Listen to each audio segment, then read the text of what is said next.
Welcome to our YouTube channel Chemistry by Saad Anwar। बिस्मिल्लाहिर्रहमानिर्रहीम। अस्सलामुअलैकुम student, आप सब कैसे हैं? खैरियत से हैं? मैं आपको वेलकम कहता हूं अपने चैनल केमिस्ट्री बाय साद अनवर में। आज जो टॉपिक हमने डिस्कस करना है ये है स्क्रोडिंगर वेव इक्वेशन। लोग स्क्रोडिंजर वेव इक्वेशन भी कहते हैं, स्क्रोडिंगर वेव इक्वेशन। तो ये क्या है? एक मुश्किल सी इक्वेशन है जो हम डराइव भी कर लेते हैं, हम रटा मार लेते हैं इसकी डेरिवेशन, लेकिन हमें उसका कॉन्सेप्ट नहीं होता कि इक्वेशन हमें क्या बताती है, इस इक्वेशन का फ़ायदा क्या है, इस इक्वेशन का कॉन्सेप्ट क्या है, इस इक्वेशन की ज़रूरत क्यों पड़ी और इक्वेशन यूज़ कहाँ कहाँ होती है। हम इन चीज़ों को साथ लेकर इस इक्वेशन को आज सीखने की, लर्न करने की, अंडरस्टैंड करने की कोशिश करेंगे। What is Schrödinger wave equation? Schrodinger wave equation is a partial differential equation. It uses the concept of energy conservation के total energy बराबर होती है हमेशा kinetic energy plus potential energy के, to obtain the information about behavior of electron. Schrodinger wave equation हमें electron के behaviour के बारे में बताती है, उस इलेक्ट्रॉन के बिहेवियर में जो कि न्यूक्लियस से कुछ फासले पर, कुछ डिस्टेंस पर बाउंड होता है। स्क्रोडिंजर वेव इक्वेशन से हम निकाल सकते हैं वेव फंक्शन और फिर वेव फंक्शन का स्क्वायर लेकर प्रोबेबिलिटी डेंसिटी। वेव फंक्शन क्या है, वेव फंक्शन का स्क्वायर क्या है, इसके लिए आपको हमारी एक प्रीवियस वीडियो देखनी पड़ेगी, वो आप देखें, आपको बहुत फ़ायदा होगा। अच्छा, तो स्क्रोडिंगर वेव इक्वेशन से हम वेव फंक्शन और वेव फंक्शन का स्क्वायर निकाल सकते हैं। जब हमें ये पता चल जाए इनकी वैल्यू ये क्या है, with this we get the quantum numbers. हम क्वांटम नंबर निकाल सकते हैं, क्वांटम नंबर निकाल सकते हैं। Shape and orientation of orbitals का पता चल जाता है और ये चीज़ें कैरेक्टराइज करती है इलेक्ट्रॉन को इन एन एटम और इन मॉलिक्यूल। तो जी हाँ, स्क्रोडिंजर ने क्या किया? Schrodinger proposed that if the electron has wave-like nature, it would obey the same equation of motion as all other non-types of waves obey.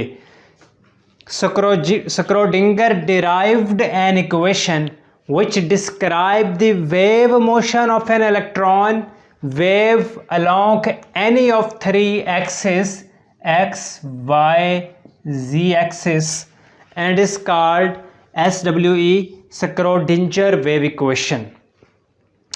Schrödinger ने एक ऐसी इक्वेशन डिराइव की जो कि इलेक्ट्रॉन की वेव मोशन को डिस्क्राइब करती है एक्स एक्सिस में, वाई एक्सिस में और जेड एक्सिस में। उस इक्वेशन को हम कहते हैं स्क्रोडिंजर वेव इक्वेशन।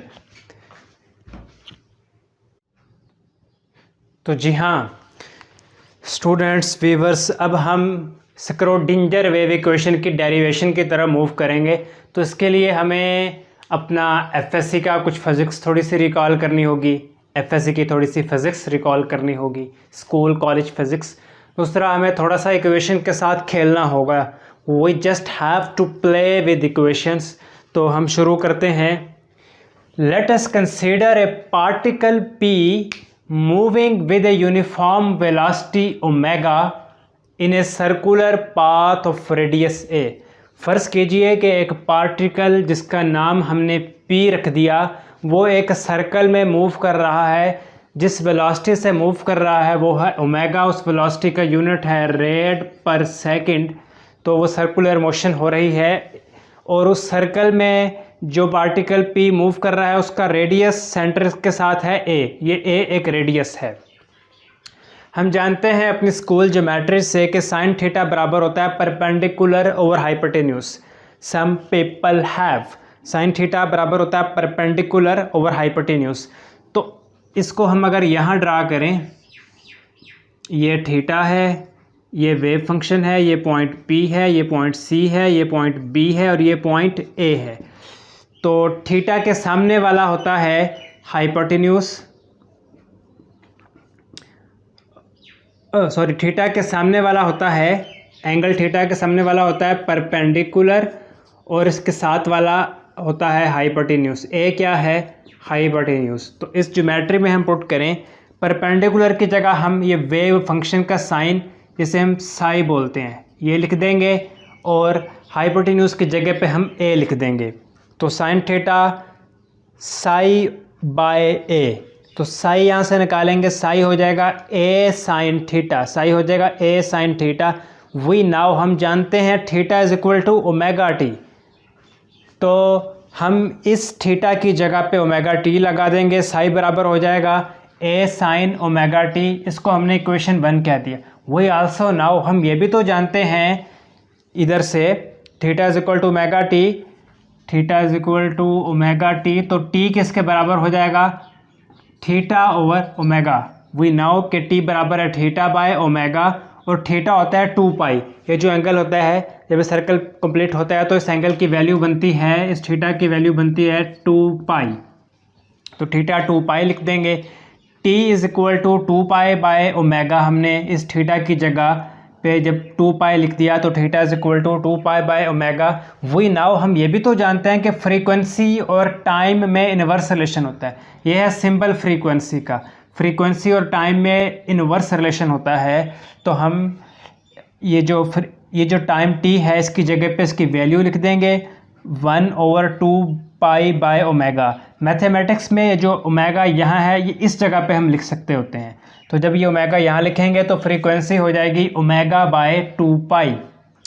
तो इस इक्वेशन को रीअरेंज करेंगे, ओमेगा हो जाएगा 2 पाई, फ्रीक्वेंसी म्यू 2 पाई, इसे f बोल दें, ये फ्रीक्वेंसी है। इसको इक्वेशन 2 कह दिया। अब इस इक्वेशन 2 को इक्वेशन 1 में पुट कर दीजिए। Put equation 2 in equation 1, wave function psi equal to A sine 2 pi frequency into t. We also now हम ये भी तो जानते हैं S X is equal to V T. ये X is equal to V T कैसे है, S is equal to V T, यानी जो डिस्टेंस होता है, डिस्टेंस को हम यहाँ एक्स से रिप्रेजेंट कर रहे हैं, तो टी बराबर हो जाएगा एक्स बाय वी।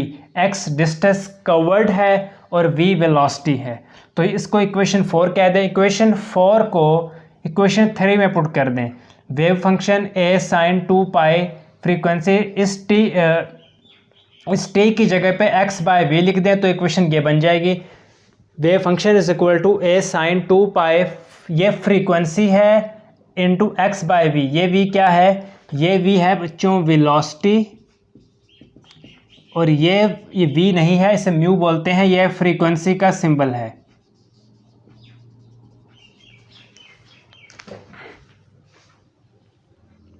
तो जी हाँ स्टूडेंट्स, ये हमारे पास इक्वेशन 5 बनी। इक्वेशन 5 हम जानते हैं कि v is equal to f lambda, ये v वेलोसिटी, ये f फ्रीक्वेंसी, ये वेवलेंथ। तो हम चूँकि फ्रीक्वेंसी को इस शक्ल में लिख रहे हैं तो v is equal to frequency into lambda, यहाँ से फ्रीक्वेंसी अलग करें v by lambda, equation 6। Equation 5 में ये जो फ्रीक्वेंसी है उसकी जगह इक्वेशन 6 से फ्रीक्वेंसी की वैल्यू पुट कर दें।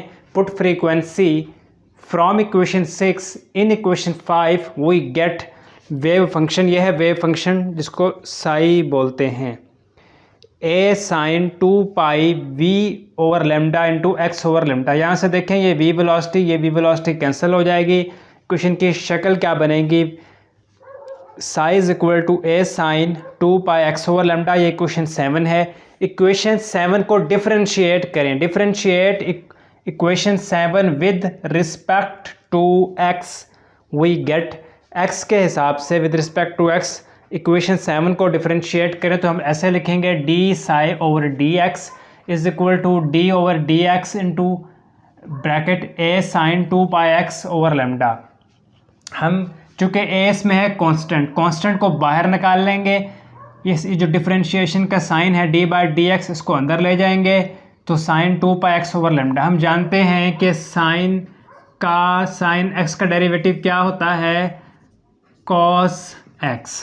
तो जब हम साइन x का डेरिवेटिव लेंगे तो लिखेंगे cos 2 pi x over lambda. अब यहाँ जो एंगल है इसका अलग से डेरिवेटिव लेकर साथ मल्टीप्लाई करना होता है। एंगल का जब हमने डेरिवेटिव लिया तो वो आया 2 पाई बाय लेमडा। हमने 2 पाई बाय लेमडा को इस a के साथ लिख दिया क्योंकि कांस्टेंट थे, ये सारे कांस्टेंट्स थे। 2 pi by lambda a into cos 2 pi x over lambda. अब ये इक्वेशन बन गई, इसको कोई भी नंबर दे दें या नंबर ना दें। इस इक्वेशन को दोबारा डिफरेंशिएट करें, again differentiating above equation we get. Again differentiating करना है तो देखें यहाँ से ये चलता आ रहा है, D Sai over D x. Again differentiating करना है तो यहाँ हम D square psi over D x square लिखेंगे और साइन ऑफ डिफरेंशिएशन यहाँ लिखेंगे। ये चूंकि कांस्टेंट है तो उसे हमने बाहर पहले से ही निकाल दिया, डी बाई डी एक्स अंदर लिख दिया, और cos 2 pi x by lambda की हम डिफरेंशिएशन करेंगे। तो जी हाँ, जब हम अगेन डिफरेंशिएट करेंगे इस इक्वेशन को तो हमारे पास इक्वेशन की ये शेप आ जाएगी। अगेन डिफरेंशिएशन करने से इक्वेशन की ये शक्ल आ जाएगी। हम इसको इस इक्वेशन में देखें, ये जो sign 2 pi x over lambda है ये बराबर है, आपने इस इक्वेशन के शुरू का एक पार्ट देखना है तो ये बराबर होगा इसके वेव फंक्शन के। तो हम इसकी जगह पे वेव फंक्शन लिख देंगे, इक्वेशन की ये शेप हो जाएगी। सॉरी, इस सारे की जगह पे हम ये लिख देंगे तो इस इक्वेशन की ये शेप हो जाएगी। D square psi over D x square is equal to -4 pi square over lambda square into wave function. Wave function हमने कहाँ लिखा है, इस सब की जगह पर हमने वेव फंक्शन लिख दिया है क्योंकि ये बराबर है, ये सारा फैक्टर बराबर है वेव फंक्शन के। इस इक्वेशन को हम इधर ले आएंगे तो ये माइनस प्लस हो जाएगा, इसको हमने इक्वेशन 8 कह दिया। अब इक्वेशन 8 क्या है? Equation 8 is a classical wave equation describing the wave motion of any particle along x axis. अब अगर हम चाहते हैं कि हम इस इक्वेशन को अप्लाई करें किसी पार्टिकल पे से इलेक्ट्रॉन पे, तो हमें इस इक्वेशन 8 में ये जो लेमडा है वेवलेंथ, इसको रिप्लेस करना होगा by momentum factor. To apply this equation to particle या electron, lambda present in this equation 8 must be replaced by momentum of a particle। तो हम कैसे करेंगे? By using de Broglie equation. ये जो हमारे पास इक्वेशन लिखी हुई है ये डी ब्रॉगली इक्वेशन लिखी हुई है। Lambda is equal to h over m v, हम स्क्वायर ले लेंगे क्योंकि इक्वेशन 8 में लेमडा स्क्वायर्ड है, तो lambda square is equal to h square over m square v square. Equation 9 बन गई। इक्वेशन 9 को इक्वेशन 8 में पुट करेंगे तो इक्वेशन 8 की शक्ल क्या बन जाएगी? ये वाली जो आपके पास लिखी हुई है। हाँ, ये जो पीछे अभी हमने इक्वेशन की उसको हमने नाम दे दिया, इक्वेशन नंबर दे दिया इक्वेशन 10 का। अब इक्वेशन 10 में अब कोशिश करेंगे कि इक्वेशन 10 को हम एनर्जी की फॉर्म में लिखें। In order to express this equation 10 in terms of energy, हमें एक फैक्ट यूज़ करेंगे कि टोटल एनर्जी हमेशा बराबर होती है kinetic energy plus potential energy. Kinetic energy half m v square, और पोटेंशियल एनर्जी की जगह पे हम सिर्फ उसका सिंबल कैपिटल वी लिखेंगे। ये capital V is the symbol of potential energy. तो यहाँ से हम काइनेटिक एनर्जी के फैक्टर को इधर ले जाएंगे, टोटल एनर्जी उधर चला जाएगा, ई माइनस वी हो जाएगा। इस 2 को हम उधर ले जाएंगे, m v square is equal to 2 E minus v, और इस वी स्क्वायर इधर आ जाएगा, एम को उसके नीचे लिख सकते हैं। इसको इक्वेशन 11 कह दें। इक्वेशन 11 हमें ये वी वेलोसिटी का स्क्वायर दे रही है। इक्वेशन 10 में ये जो वी स्क्वायर है इसकी जगह पे इक्वेशन 11 को पुट कर दें। पुट इक्वेशन 11 इन इक्वेशन 10, तो इक्वेशन 10 की ये शेप हो जाएगी। D square psi over D x square plus 4 pi square m square over H square into 2 E minus v over m into psi is equal to 0। ये M से ये M square cancel, 4 2 से multiply होगा तो 8 हो जाएगा। Pi square M over H square, ये M cancel, E minus V. Equation 12 कह दें। इक्वेशन 12 क्या है? Equation 12 is the wave equation when the particle is moving in one dimensional system that is X direction only. अगर हम इसको Y direction में, Z direction में भी लिखना चाहें तो इसकी शक्ल कैसे होगी? तो जी हाँ, for electron which have their wave motion along any of 3 axis, अगर इलेक्ट्रॉन तीनों एक्सिस में एक्स वाई जी में वेव मोशन को शो करे तो हम उसको इक्वेशन की शक्ल ऐसे लिखेंगे। जो इससे पिछली इक्वेशन थी उसकी हम शेप ऐसे लिखेंगे। इसमें यह सिंबल है पार्शियल डिफरेंशिएशन का, पार्शियल डेरिवेटिव। तो इक्वेशन की ये शेप बन जाएगी एक्स एक्सिस पे, वाई पे, जेड पे। इसको हमने इक्वेशन ए का नाम दे दिया। इक्वेशन ए क्या है? ये एक फॉर्म है स्क्रोडिंगर वेव इक्वेशन की, एक शक्ल है। फिर देखें इक्वेशन ए को हमने इक्वेशन बी में ट्रांसफॉर्म किया। कैसे? इस इक्वेशन का जो ये वाला पोर्शन था यहाँ से आप ऐसे देख लें कि ये del square over x square plus del square over del y square plus del square over del z square, इस पोर्शन को हमने एक बराबर दिया डेल स्क्वायर्ड, ये होता है डेल स्क्वायर्ड। तो ये इक्वेशन इसमें ट्रांसफॉर्म होगी, del squared into wave function plus ये वाला सारे का सारा वैसी फैक्टर। इसमें जो डेल स्क्वायर है ये है लैप्लासियन ऑपरेटर, लैप्लासियन ऑपरेटर। ये डेल स्क्वायर बराबर होता है इसके, तो इस इक्वेशन में जो सारा फैक्टर था इसकी जगह पे हमने डेल स्क्वायर लिख दिया और साथ में वेव फंक्शन। अच्छा, और इसको हमने इक्वेशन बी कह दिया। इक्वेशन बी क्या है? इक्वेशन ए और इक्वेशन बी ये दोनों मुख्तलिफ शेप हैं स्क्रोडिंगर वेव इक्वेशन की। Equation B can be written as, equation B की एक और शक्ल के इक्वेशन बी में जो ये वाला फैक्टर है प्लस, उसको उधर ले जाएंगे तो ये माइनस हो जाएगा। अब यहाँ देखें क्या किया, यहाँ हमने क्या किया कि इस पूरे फैक्टर को इस एनर्जी ई के साथ मल्टीप्लाई किया, फिर इस पूरे फैक्टर को इस पोटेंशियल एनर्जी वी के साथ मल्टीप्लाई किया, तो इक्वेशन की ये शेप बन गई जो आके आपके सामने लिखी हुई है। जी हाँ, इस इक्वेशन को हम यहाँ से देखें, इस इक्वेशन को मल्टीप्लाई करेंगे एक factor h square over 8 pi square m, तो ये कैंसिल आउट हो जाएगा, ये कैंसिल आउट हो जाएगा और इक्वेशन की ये शेप बन जाएगी। इसको हम इधर ले आएंगे, माइनस है तो प्लस में हो जाएगा, और ये वाला सारा इधर है तो ये माइनस में हो जाएगा।